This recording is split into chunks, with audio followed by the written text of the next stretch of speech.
I le nganga fia ma le whaaftaitele la vai lumo le atua, i e ufolofa whaafelo i atue fo i le nei tai au fo, a wafu e se whaapoponga le tātou por kalame o le tue tepa le ainga. Whaaftai i le alofa o le atua, wa au ta i mai lo tau soifua, ma lo wola fo i le nei asa fo, ia en fai fo i tātou tue whailoa i le manuia, whaaftai lo nanga le lei, mai lava le tai au, pe ona amtaina ai le tautua Radio Samoa, sunga le o ya tawai ia le fo fa pena fa popo ia to fa tia au nai pea fa pena ma fo le nei taimi le nei por kalame ia o te fa felo e toi mal fa alo tele lava i lo to pa ia mal mamalu Samoa pa ia mal mamalu o tato ainga nai to asina sina i te tono mau tamalawa pa te tele i lo to te talo manu iai o tato ainga pa te tele lava lo tau wanga le leifo i whanau, a pena fo an whaafeloa i mal whaaro le tele lava, i le ufai ngā nue ngā le atua o lo whapena o ni tala ina le tala leia Jesu Kiriso, pa malo le tau tua mo le fina ngalo le tātou te pa au le langi, pa manuia lava le atua, fai valo filima peo na whianga i e te ekstono whatawhai tau langa ma tō bine fia. A pena fo i le whangaloina le pa ia maulungo le tātou o tinu sa moi o tūlanga, pa lupe, i lava na tu ina atu ia o au nei na astina e mau lava i maunga te tele se yo i maunga iti ia whaapelo i atu ma le whaano alo tele lava o lo tātou atunu atua te lava o lo whapena o na e o tātou tangata o e mau mai nei le nei taimi na tasi asi tae au sia o fo i por kalame o lo tautu atua i ma le whaano alo tele lava e lala le tau mwhaiai fia lava le tafa le lalulangi o e mafuta mai ai e tunu pele Samoa o fia lava e mese au te arone. Ia e pe whapena lava o na tau mwhai i wha o atu le nganga fia. Ma le whaaftai, ma whaafelo i atu i lo taupa ia ma le mamalu. Tonu o maota malawa. Iai nei nisi o tātou tua asina sina i tonu o maota o tangata mātutua. Fia lava, lunga o tau whanga. Wawa ese le malulua nei fo i vai tau le tātou o tunu nei o New Zealand. Ia lo whapena lava i nai tua asina sina. Ia ma to telefoi o tātou e o lava i nai whana witi. Pa moe o lo mawhana whana a inga e wile malu lua le tau.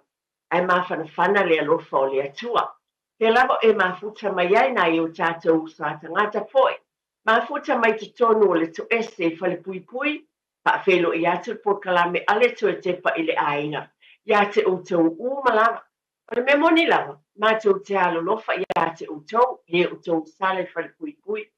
Ai sili ai le alofa o le tātou o tua le tamā, ia te utou le te talo, stai muliane mai a o na tau sala foi, tue foi mai i ainga, ai whaafitai, le talieina o tau ni mauta malao, fia lava e mafuta mai ai, tau no lau ta avale po fia lava, iau te whaafelo e atu man whaaloalo, a po ponga tātou po kalame, o le tue tepa i le ainga nei vai o sta.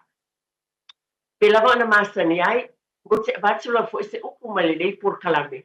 O tātou ainga o lo e whaafonga pea, pai tauina o le upu le atua i taia uma, upu o folfolaina lana au whai ngā luenga nei a la leo. Pa pena fo na o tau mawhai ina i riai fo i se leo, o se sao fo i, o le por kalame to te pele ai. Tina wha amalosi fo i mo o ina nei taimi i taia au, o sto nuota i tasi umalama. Wa o filfilia fo i la fiongpa ia mai le atua. A fiongpa ia le atua i lau tusi o salamu i whaasifuru. Ma saini na e whaafonga iai, ma o whaalongo iai. Ai le ledi tu e whaamanatu mai e. Whaamole mole whaafonga. E whaulu talaina whaapea. O le vi inga i le li ina ua ia. Whaamanuia i ona tangata. Na o matua whaatalitali lava i lea li. O na whaasanga mai ai lea o ia i a teau. O whaafonga mai foi o ia i la palanga. O na alule i foi i pue whae whaapea. A mu ia le tangata o le e whaatuatua i lea li. Ai le whaasanga i e whaamawalulunga. Ma e walili wane i mea pepelo. Le li ia le o tuwai. E tele lava mea ua e whaia. O au wawenga, mau manatu i ate i mātou. E le mawhai o na mātou laulawina atua i lea i ate oe. O te fia whaailoa ma tautala i ai. ai le mawhaitauria lava.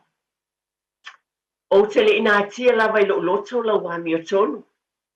Wa o ta wina atu lo wha maoni ma lau wha o la tanga. O te le I wha lilo lo walofa ma le mea moni ma ia te oe. I le wha pototongo tele. Ia oli ma fia ia te oe o I lātou uma o e sa ili ia te oe. Ia whaiane pēr I lātou oe fia I lau wha o la tanga. Ia vi ia lea li. Nai foi upu o ina mai le lau tusi o salamu. I le nei tai au mai le tui tepa I le ainga mo oe ma. Mai moni lava. E whaali mai le atua I lona alofa ma lona anga lea I tātou unga lava. I le tau fo o na fiu lau whaafonga ma lau whaalonga. Le whai tauina o la fiumpa ia le atua lau whaamanatu mai e pe ia te oe ma. E moni lava. Ia le whai upu muli le na whai. Wina le whai tauina. Mai le whai upo sifuru ma le ono e whapea. Ia oli ma fia ia te oe. O I lātou uma o e sa ili ia te oe. Ia whaiane pe I lātou o e fia I lau whaolatanga. Ia vi ia leli. O le talo le o tātou loto I o tātou ainga. I tātou vi ia pe leli awa o ia na o sa itai lau tau soifua. Mai le nāwa ia sta di savalinga tele. Na tau hui mai ai ma o savalia fo ia. Alawa le nei por kalame. O le atua. O le alii na mawhai au na maua manuia. E ese lava fufuanga o tātou ainga. O le mea moni lea.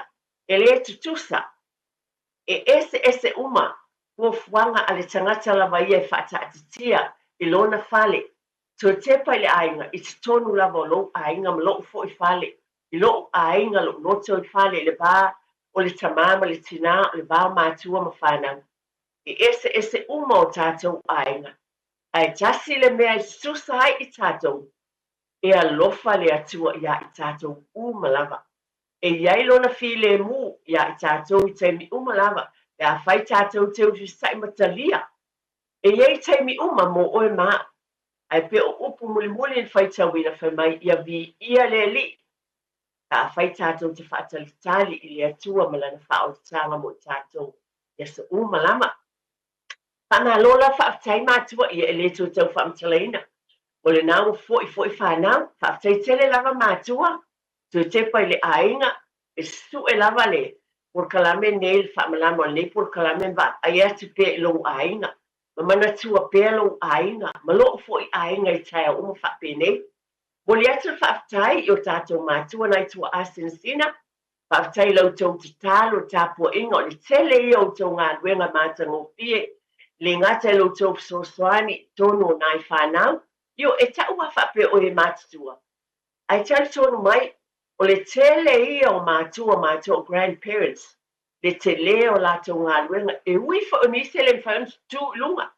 Whaatino ina ngā luenga ia e whai eis, tō tele e mwhaina o e momoli, tamaiti I le aonga.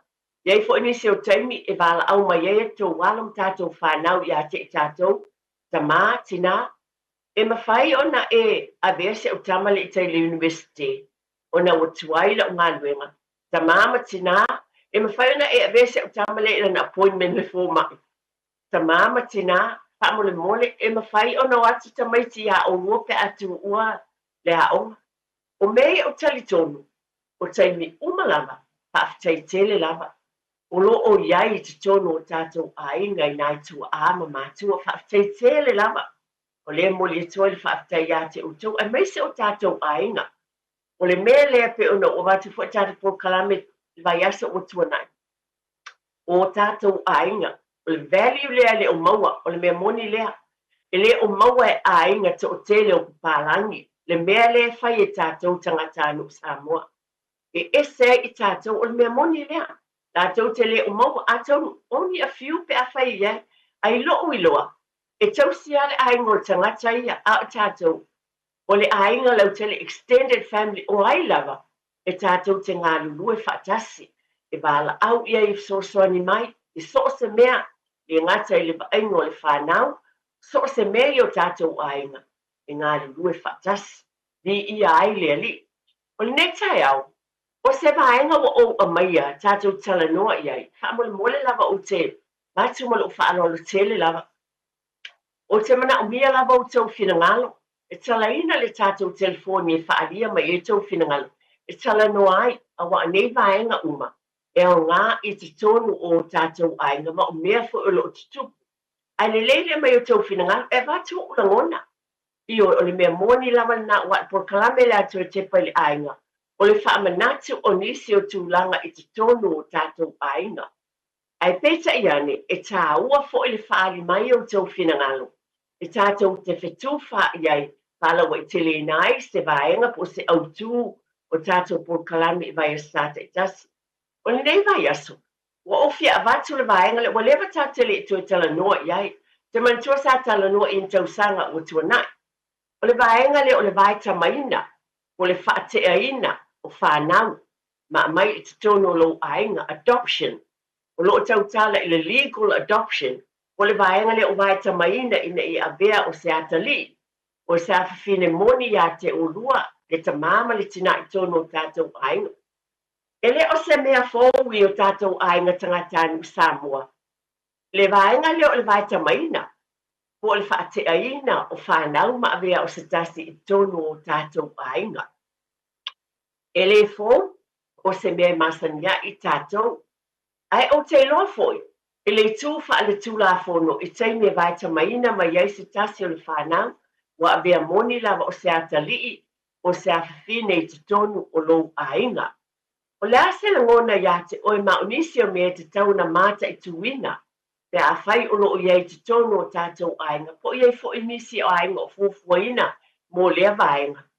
O tali tono o lea to o tele nisi e, i tulou lava, o loo whapena o na adoptinga pe vai tamaina, ina i mwhai ei o no mai whai ngā luenga i New Zealand, pe whapena na no whai, le sa whaina fo ilna vaenga i, a le tūlanga le o te tui mataki lava i le taimine, o le vaenga le o le vai tamaina mai lava, pe a whai o te loa, e le ngata i te tono nai ainga, o le ase au ngā. O le ase au ngā le o mai wha manatu i mea te tau na tātou uia.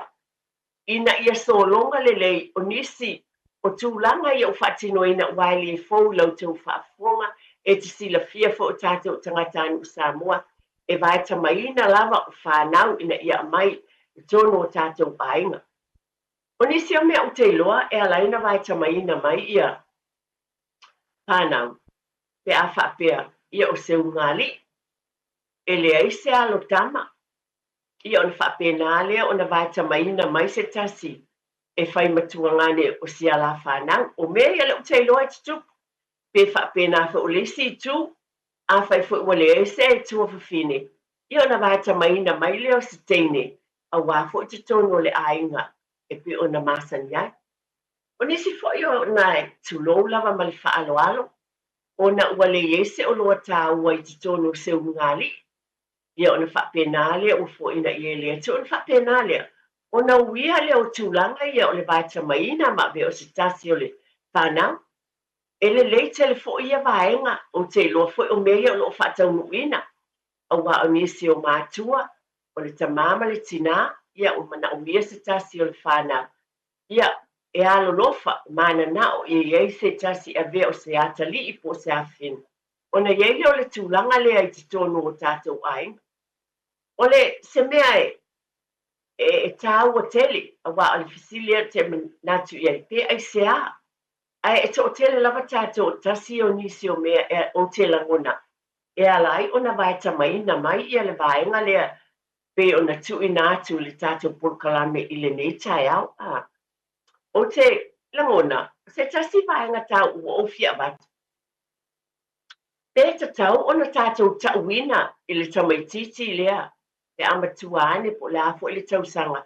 E tau ai na e whaeloa i a te ia, o ia na vai tamaina mai. Ia ne e whapea pe ai se a o te whapea atua i lea vaenga.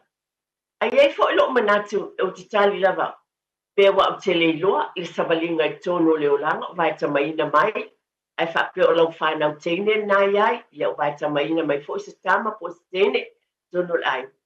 Ia e pe te i fo o mātua e tamaiti, pe i fo ini fe ese a inga, ia o na whapea atua i leo sesi, na asa whata i ta inga.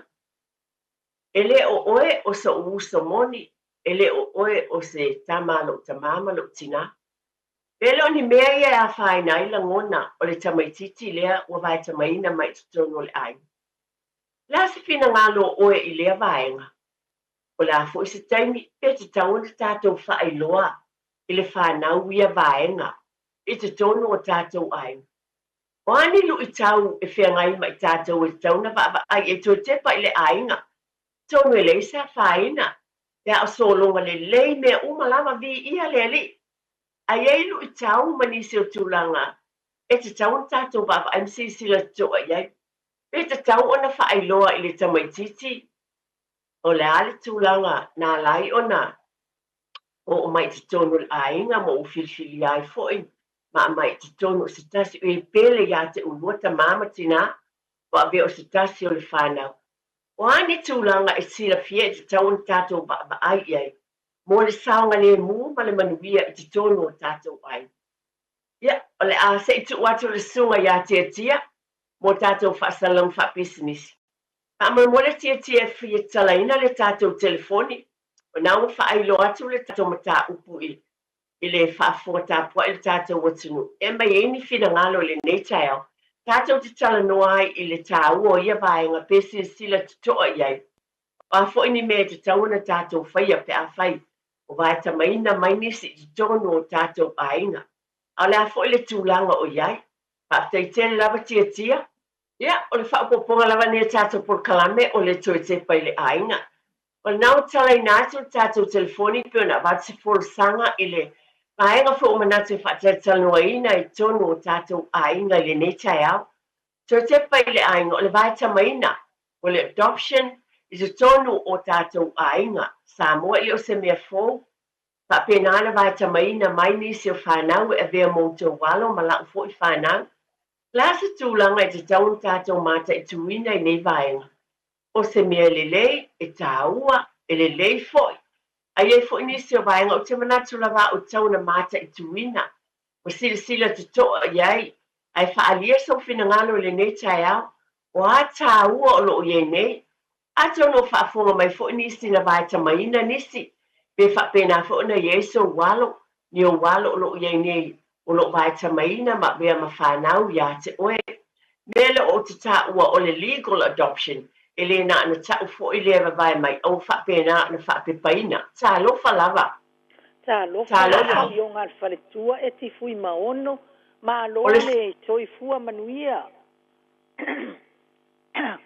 Ia, o lau tau tala lava au ia i lo o a inga. Whapetaitina? tina? O wa o au. E iei lau tamatama se i tūlou lava e pā e le eisana whanau. Ia, o lau tamateine la e ona lana whanau le teine lea na vai tamatu lana tama i o i le tamatama lea au. Ia, na vavai atu lava tamaititi nei whatoa te a mai le whalemai. Na vatua lea tausi o le la ua lava tama.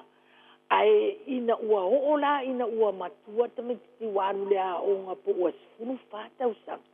A ua atu lota maiti o lea onga whai ai. O oe o lo uso re tama lea a. Ia, ai a foi, ai le tonu tamaititi. Saulona tamaititi fesiri i le tamatama lea au lea e vai tamaini. Whai mai tamaiti o lea onga e le o au o sou.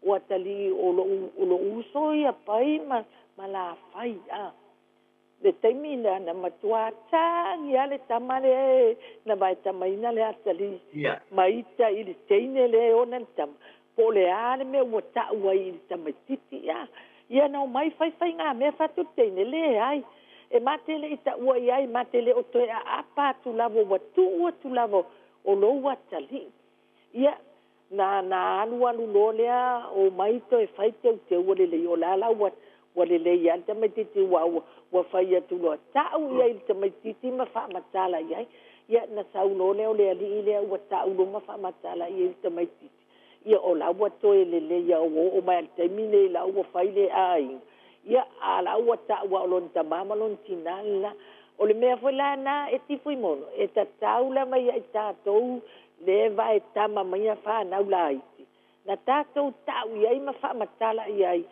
awa a tupu wa ela ai loa pe o le mele na tupu ila ufana ia na fainga tala ia a o sia ta fa so atu le ti fa vetai mo le matkanga o fio por kalame fa manuia le atua ia te o le nei aso so i fua le lava le lava tina pe o le ala le awa o te loa e iei taua manisi fo yo me tupu mai o tatou ai ai o ngalo tatou fa so pe no ba o tatou ainga ele o se mea fo le vai tamaina o le fa te a mai o fea lava e po o tulanga pe nei ai ai o le legal adoption o avea lava ma se tama fa o e taua lava o lo na tali i ma lo na fine ai fa te tele tina na u fa fonga atu ia ma o fa lo te fo i lau saunanga e te tau o na tatou fa i loa le o wala e te tau ai ia talo fa wa yele se tatou wala au fa tai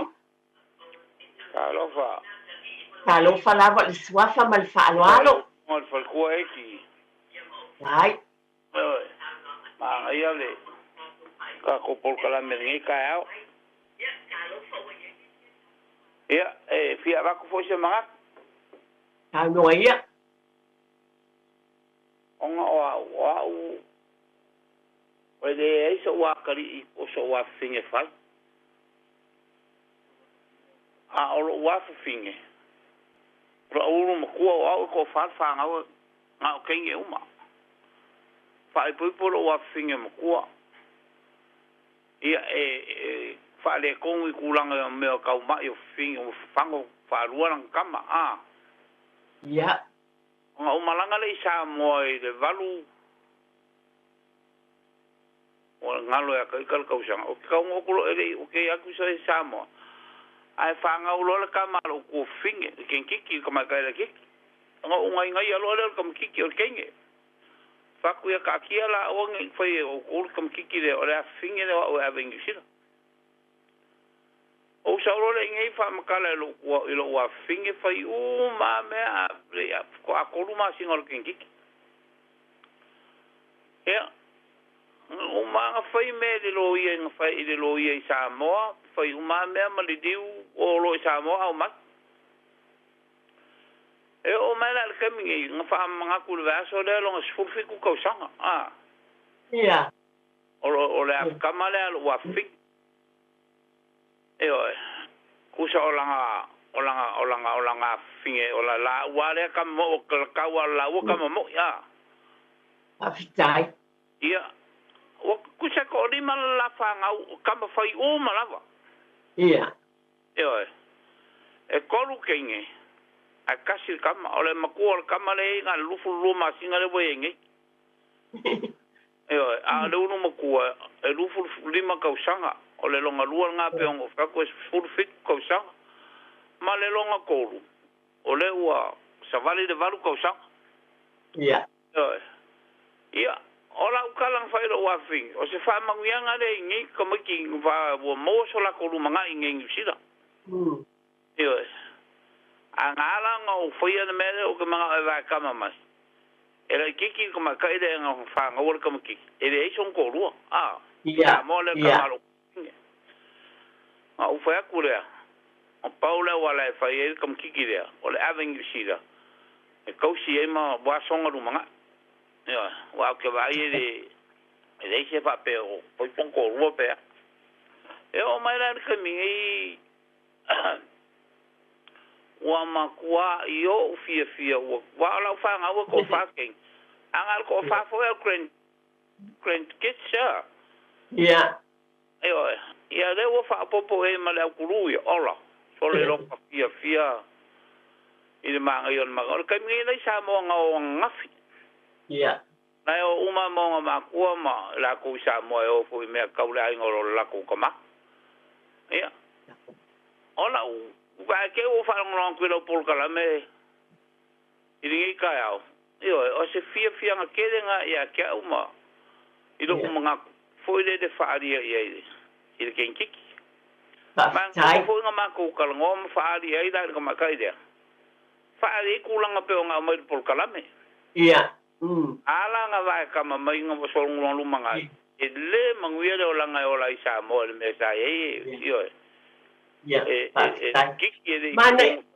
mana ia tama mana ia tele lau saunoanga lea wata sile vaenga o te manati el por kalame wani se o taimi pe o lane tamaiti ne ia vai tamaina o na lato whapele i o lato lava loto ai sea ele ia lofa lo tama ma lo tina na o wala mai ai o biological po mātua moni ia te au. Ai mana i le whamatala i tamaiti a. Wa la ngona ia e o ti ai ni se o tamaiti. Ai pe mana i tele le whamatala i pe ona e ta ua le teine le tamaiti ti mua pe ona e ta ua. Ia o tūlanga masani o leolanga. E pe ona i le maitanga ai le i whaia sona ali i po si tamao le ai. A le nao le avanu. Ai mana i tele lau saunoanga lea. E le whaailoa matau ia i tamaiti. Ina ia lātou loa le o langa ma le tūlanga no o mai i tono le ainga. Wa talia ai ma ave o sitasi o whana wa tāua. Pāptai tele ta māmo saunoanga. Ia, pe o le kulanga ngau kalakalak. O le kulanga la ia i mako ainga. E le ai ma se whapea o whapea se si o se kama whai o ngi whangau whai ala whaalo wa whingi. Ia, o e kusau ia o e ngafanga mai anga ia ngai kamaki ya tai wa liliu ina lava o la whanau legal adoption wala na o tuli loa ina le vaenga lea wala na o tuli loa ina fo le vaenga lea pe o le whatawa ina ona o te baba ai e fo nisi o tūlanga tamato la tuli loa tumaro e sano e nisi o taimi pe o se whataita inga ia i lātou i ne New Zealand pe o se whataita inga o i lātou o le whanau Papela ye so lato fale, mo so lato fanua. Ai te tau fo lana tuloina vaenga le ise wili mani tūlanga ina ia o na matuane tamaiti.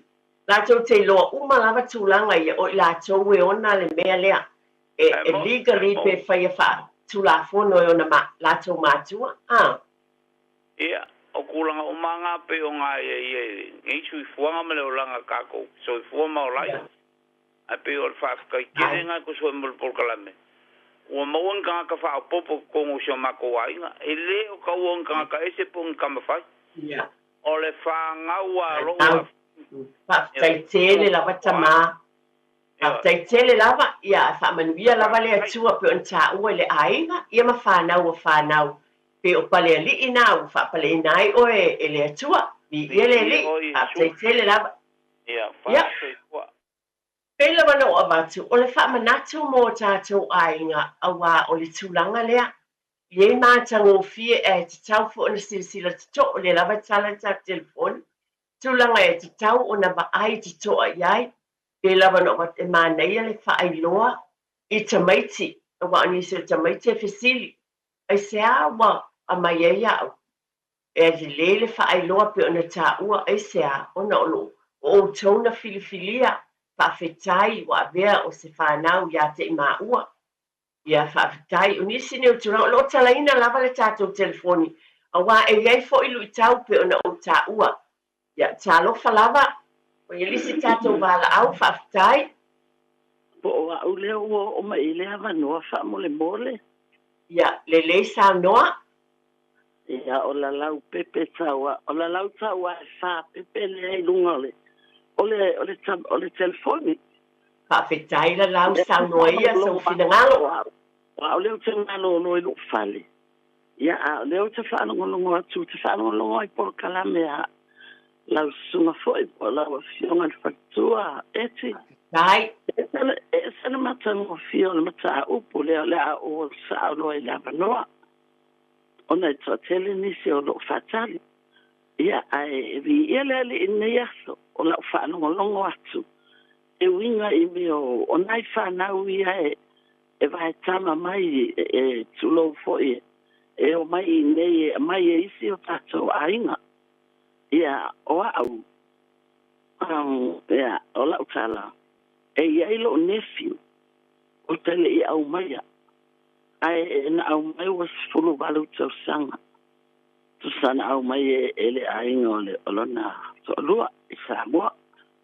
Ia, o tele iloaina o la ua o e whai mai pepa. Le mea leo le te tala noa o le au mai e isi tangata o lota i tatino, o lota i tatei, ia le sa au potu hai. O te le au mai, aina au mai ua matua. Na au mai lea, ave no lea no foi o, na o alu asu o te fia miti le a inga lea o au kele i. Kele mita o whea ko leo ke ngofo aku, lo kuangani. Ka kaunga whai mai o ngai fia mai lo watali i lea e sau ngai so e selu mana. A o leo te whaasoa. O le loto mama ma le avatu pe i luma e pe o winga o mea o loo tutupu. O la mai ngana le na au mai ia e pui fo e o na le va mai si fo e o tato tino mainga. O la mai ngana le na au mai whapupula o tala. Tasi tausanga e le ato se fiani masi no tausanga. Se fulu waru tausanga lo nisi no whaile ei. Alu e nofo lei o na mato au mai mato barbecue e meat. Ia inga i o cousins ia inga ma whanau i nei. So e avelo iai o whatu alu e nofo lei o on au mai o e lena o atu vai tama mai o e so you are there child. O le tama la ua. Ia e nofo lei whalongo stai o a me whai kwai. A leo ke whai aku whai e lo kama ilo his parents. O le nai le tai lo o langa ave o e whai sau kos. O le ofso sani nan whai wa leo ke alo wha. A leo ke ika lo kuanganga o le whai me kia. Ia ngaku o e lea. Whape pūtala. E le i umatau sanga tui. Ngā le ongo whiko masina. Whe poani a mai ai. Ai o ia se tema. O ke ele kui mai kai au le sa. Le o koi ki o sola mai a au. O sola mai. O whakulo. O anu. O kuria. Ai whapu pūtala. O whiwe koe kuri. O musu e haru. O lana tala. O kalo ki ngā inga, you know, or that. I've heard about rumors about ia ko inga kamaiki. Ala utala na whai, vile ro ka mā mlo ki ngā mai oe. Anu i o kele ka mga ke ngofea kia. Ia nga sola mai, o anu whai mai le whaakaunga lava. Le ala o whapea kao whilo i o vile le. Ia ngō mai ala kamalea.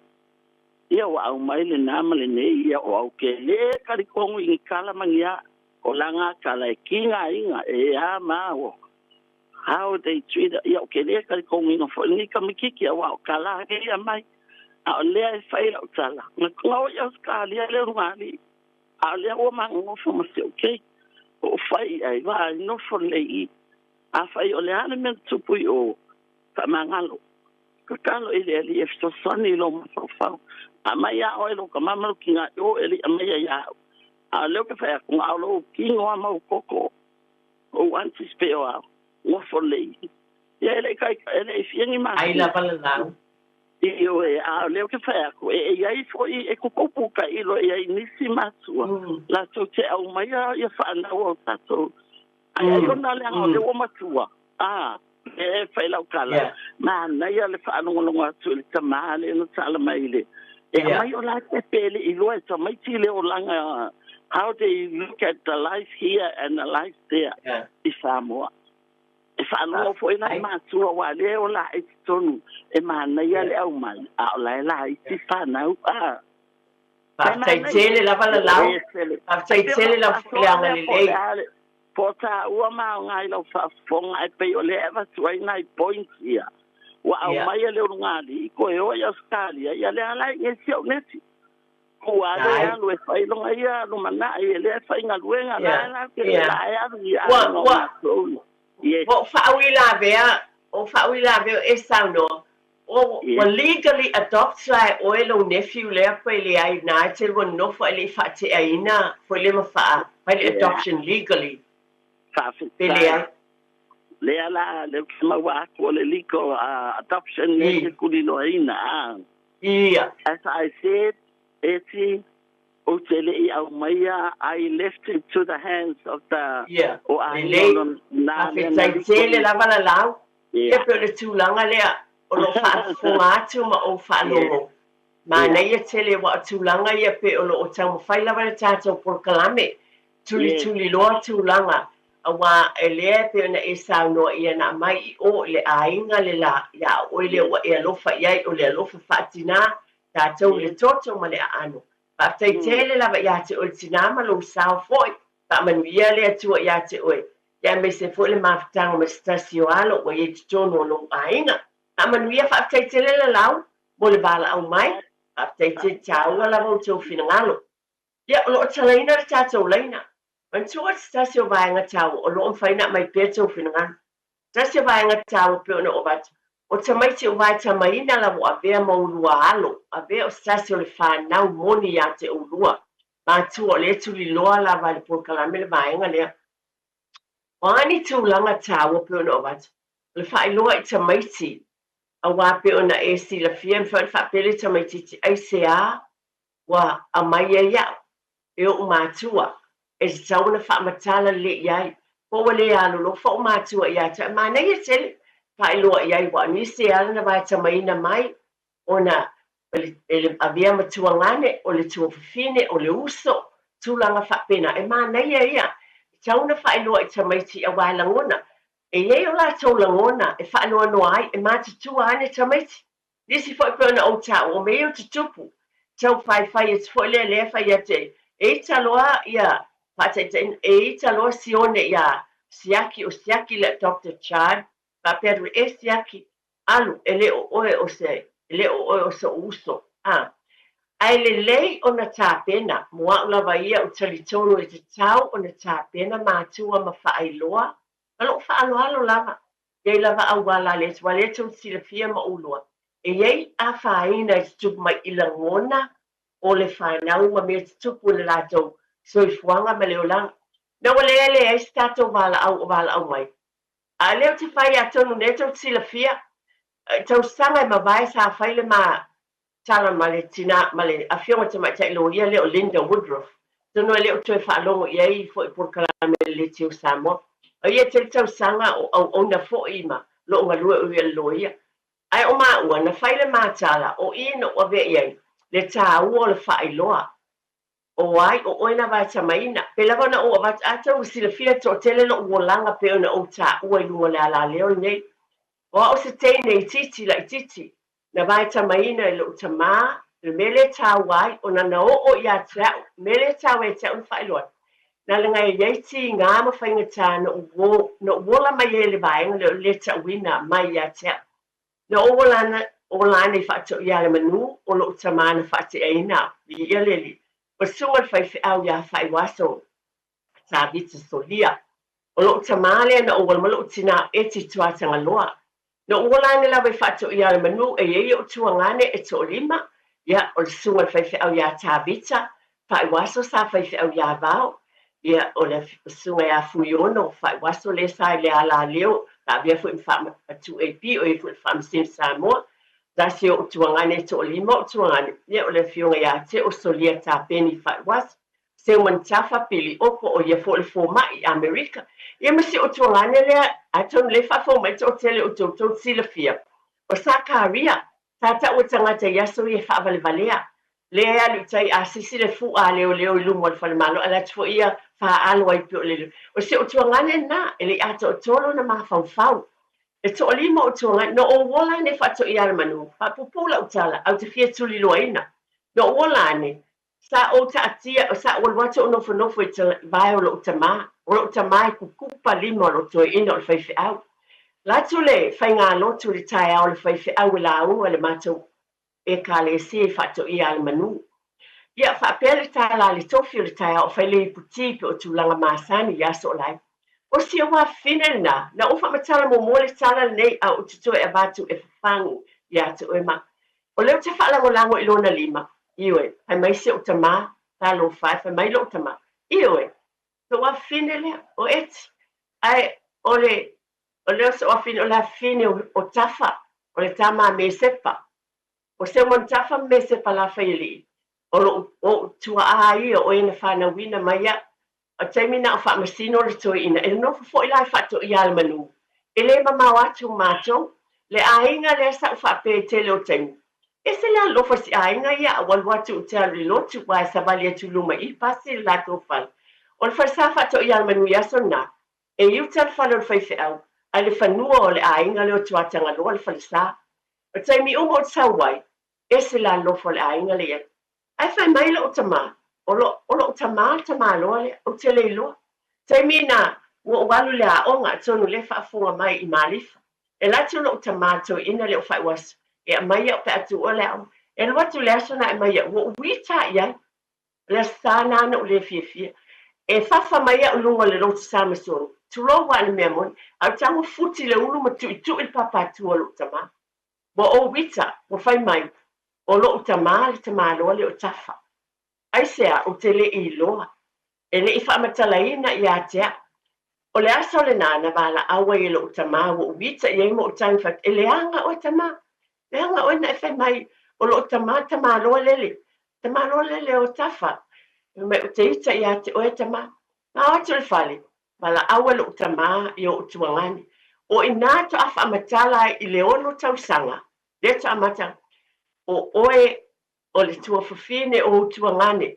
na whaatea mai oe o na lea iste tua fafine o le mea moni lea o whaamatala o fusia o whaamatala o tuangane o mai uma o fuiono ta vita lato uma o wala au taimi le o iei umai whaato I almanu o whaife au lo tamai whaato I almanu o ta umai ata e ta ua na amai au e le iste tua fafine whatoa uloai ina le tene titi le ola e aia ma le fia alo e tale longo loto fiafi fo ilea e pa o ai fata I almanu winga la utala e taua na I una o wita le ainga lea ai peta ia na ufa matala ia wa o to ia lofa ia wa o matua ia se mon tafa la fa ia li ima me sepa e mi fo ina anofo le ainga le fata I almanu unga lue o I o le fa masino il tato malo wa o fa matala o le taua o le tau le tamaititi o ia e whae tamaina legally o lo tautala a wa le si me o te ava tutulanga ma le whaaloanu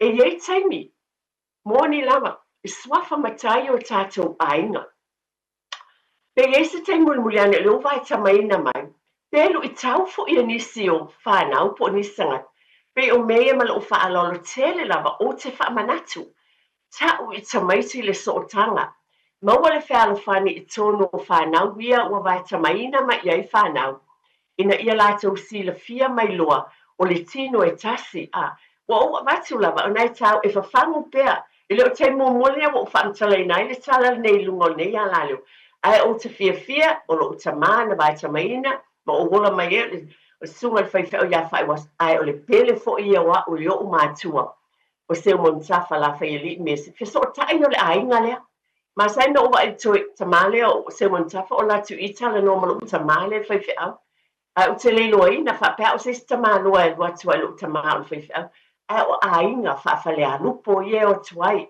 ma lato ainga ie so o tai ie whapena o abatu ina ia I loa I le taua a wai loto na o ti ngā ma o whan sa share fo ele a whionga ia Linda Woodruff I lona fo I o lane na whapena fo ina vai tamaina fo I o ie tono lona ainga te le fo I lana tala o na o le taimi o tato a sa ia whaamatala ai ele a whionga fo I tamaita I loia le vai tamaina fo I o ia ma le whaatawaina o le tau I le tamaititi le tūlanga ma le whaatawaina o I te tono le ainga lea o vai tamaina te ei o you are part of their history o le ainga o lo tama lea ele mwhana ngalo o le tūlanga na talia o le tamateine tōtas o le tuawhawhine o utuangane o utuangane uma ia to lima ai o lea o le tuawhawhine tōtas e tāua tele o watu nei porkalame a whai o eni se o vai tamaina ia tulo o te le whaatonui ma lo whaalolo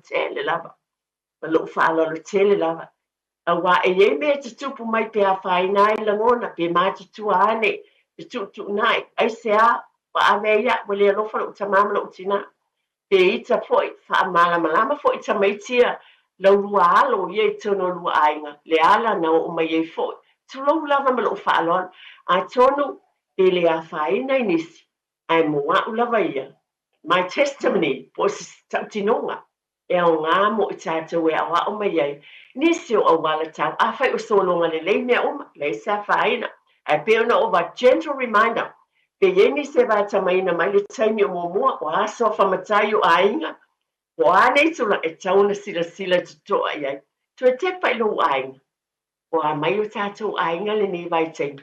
Nā se whaamana tu lava. Tonu e ngā fo I monisi a le ai, le ai sa whaina ai tu atu I o tap. Ia te salo nei vai asa. E fo este upo la vale a o nei le tina, ele nei por kalame.